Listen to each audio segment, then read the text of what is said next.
ಈ ಪತ್ರಿಕಾಗೋಷ್ಠಿಯ ಪ್ರಮುಖ ಉದ್ದೇಶವೇನೆಂದರೆ ಮಾನ್ವಿ ತಾಲೂಕಿನ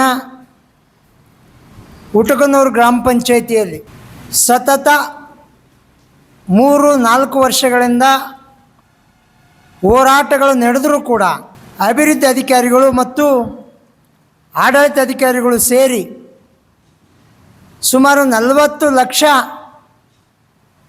ಸಾರ್ವಜನಿಕರ ಹಣವನ್ನು ದುರುಪಯೋಗ ಮಾಡಿಕೊಂಡಂಥ ಅಭಿವೃದ್ಧಿ ಕಾರ್ಯಗಳಿಗೆ ಒತ್ತು ನೀಡದೆ ಮತ್ತು ಯಾವುದೇ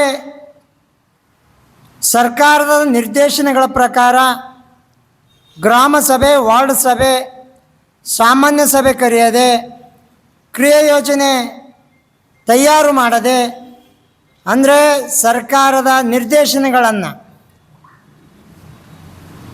ಸರ್ಕಾರದ ಹಣವನ್ನು ಬಿಡುಗಡೆ ಮಾಡಿದ ನಂತರ ಅದನ್ನು ಆನ್ಲೈನ್ನಲ್ಲಿ ಎಲ್ಲರೂ ಸಾರ್ವಜನಿಕರು ನೋಡ್ತಕ್ಕಂಥ ಆನ್ಲೈನನ್ನು ಅಪ್ಡೇಟ್ ಮಾಡದೆ ಆಫ್ಲೈನ್ನಲ್ಲಿ ಮಾಡಿ ಸರ್ಕಾರದ ಹಣವನ್ನು ದುರುಪಯೋಗ ಮಾಡಿಕೊಂಡಿದ್ದಾರೆ. ದುರುಪಯೋಗ ಮಾಡಿಕೊಂಡಂಥ ಹಣವನ್ನು ಸಮಗ್ರ ತನಿಖೆ ಮಾಡಿ ತಪ್ಪಿತಸ್ಥರ ವಿರುದ್ಧ ಕ್ರಮ ಕೈಗೊಳ್ಳುವವರೆಗೆ ಹೋರಾಟ ಮುಂದುವರಿತದೆ ಅಂತೇಳಿ ಈ ಪತ್ರಿಕಾಗೋಷ್ಠಿ ಮೂಲಕ ಎಲ್ಲ ಮಾಧ್ಯಮ ಸ್ನೇಹಿತರಿಗೆ ನಾವು ವಿನಂತಿಸ್ಕೊಳ್ತಾ ಇದ್ದೀವಿ. ಹಾಗೆ 2025-26ನೇ ಸಾಲಿನಲ್ಲಿ 15ನೇ ಹಣಕಾಸಿನ ಹಣ ಈರಮ್ಮಗಂಡ ಪಂಪಪತಿಯವರ ಅಧ್ಯಕ್ಷತೆಯಲ್ಲಿ ನೇತೃತ್ವದಲ್ಲಿ ಮೊದಲೇ ಕಂತು ಅಂದರೆ 15ನೇ ಹಣಕಾಸಿನ ಹಣ ಸುಮಾರು 13,81,000 ಬಿಲ್ ಪಾವತಿ ಆಗ್ತದೆ. ಯಾವುದೇ ಕಾಮಗಾರಿ ಮಾಡದೆ ಬಿಲ್ಲನ್ನು ಎತ್ಕೊಳ್ತಾರೆ. ತದನಂತರದಲ್ಲಿ ಶಾಸನಬದ್ಧ ಮತ್ತು ಎಕ್ಸ್ಟ್ರಾ ಅಕೌಂಟ್ ಏನಿದ್ದಾವೆ ಅದರಲ್ಲಿ ಸುಮಾರು 12 ಲಕ್ಷ ಹಣವನ್ನು ಎತ್ತುವಳಿ ಮಾಡಲಾಗ್ತದೆ. ತದನಂತರದಲ್ಲಿ ಒಂದು ತಿಂಗಳ ನಂತರದಲ್ಲಿ ಅಲ್ಲಿ ಅಧ್ಯಕ್ಷರ ಅಂದರೆ ಆಡಳಿತ ಅಧಿಕಾರಿಗಳು PDO ಸೇರಿ 13 ಲಕ್ಷ ಅಂದರೆ 15ನೇ ಹಣಕಾಸಿನಲ್ಲಿ 13,55,278 ರೂಪಾಯಿ ಆಫ್ಲೈನಲ್ಲಿ ಪೇಮೆಂಟ್ ಮಾಡಿಕೊಂಡು ಸರ್ಕಾರದ ಹಣವನ್ನು ದುರುಪಯೋಗ ಮಾಡಿರ್ತಕ್ಕಂಥ ಆ ಆಡಳಿತಾಧಿಕಾರಿ ಮತ್ತು ಅಭಿವೃದ್ಧಿ ಅಧಿಕಾರಿಗಳ ಮೇಲೆ ಶಿಸ್ತಿನ ಕ್ರಮ ಜರುಗಿಸಬೇಕು. ಅವರನ್ನು ಸರ್ಕಾರದ ಹಣವನ್ನು ದುರುಪಯೋಗ ಮಾಡಿಕೊಂಡವರ ವಿರುದ್ಧ ಕ್ರಮ ಕೈಗೊಳ್ಳಬೇಕು. ಸರ್ಕಾರ ಆ ಹಣವನ್ನು ವಾಪಸ್ ಪಡಬೇಕಂತೇಳಿ ಇವತ್ತು ಪತ್ರಿಕಾಗೋಷ್ಠಿಯ ಪ್ರಮುಖ ಉದ್ದೇಶ ಆಗಿದೆ ಬಂಧುಗಳು.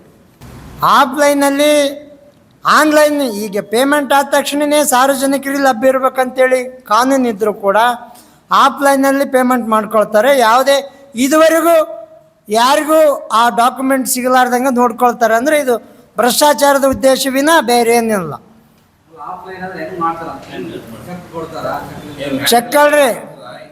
ಚೆಕ್ಗಳ್ರಿ ತಂಬ ಹಾಕ್ತಾರಲ್ಲ, ಅಪ್ಡೇಟ್ ಮಾಡಲ್ಲ, ಸಾಫ್ಟ್ವೇರ್ಗೆ ಅಪ್ಲೋಡ್ ಮಾಡಲಾರ್ದಂಗೆ ನೋಡ್ಕೊಂತಾರೆ. ಅಂದ್ರೆ ಸಾರ್ವಜನಿಕರಿಗೆ ನಾವು ಎತ್ತಿ ಮಾಡಿರ್ತಕ್ಕಂಥ ಹಣನ ಯಾರಿಗೆ ಗೊತ್ತಾಗ್ಬಾರ್ದು ಅಂತೇಳಿ ಅವ್ರು ಮಾಡ್ತಾರೆ.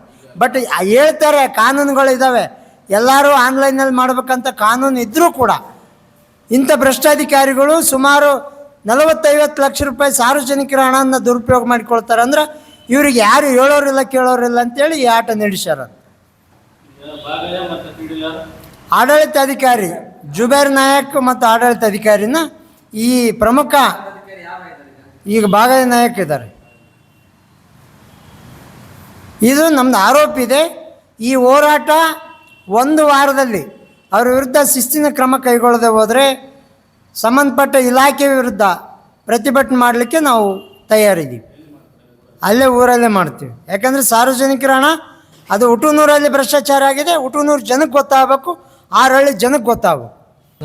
ಕಾಯಕ ಗ್ರಾಮ ಅಂತ ಆಯ್ಕೆ ಮಾಡಿಕೊಂಡ್ರು ಕೂಡ ಈ ಕಾಯಕದಲ್ಲಿ ಭ್ರಷ್ಟಾಚಾರ ಕಾಯಕದಲ್ಲಿ ಮಾಡಿರ್ತಕ್ಕಂಥ ಅಧಿಕಾರಿಗಳು ಈ ಆ ಕಾಯಕ ಗಾಂಧಿ ಪ್ರಶಸ್ತಿ ಕೊಟ್ಟರು ಅಷ್ಟೇ ಅದ, ಕಾಯಕ ಪ್ರಶಸ್ತಿ ಕೊಟ್ಟರು ಅಷ್ಟೇ ಅದ. ಸುಮಾರು 40 ಲಕ್ಷ ರೂಪಾಯಿ ಹಣನ ಲೂಟಿ ಮಾಡ್ತಾರೆ. ಅಂದರೆ ಸಾರ್ವಜನಿಕರ ಹಣ ರೀ ಅದು.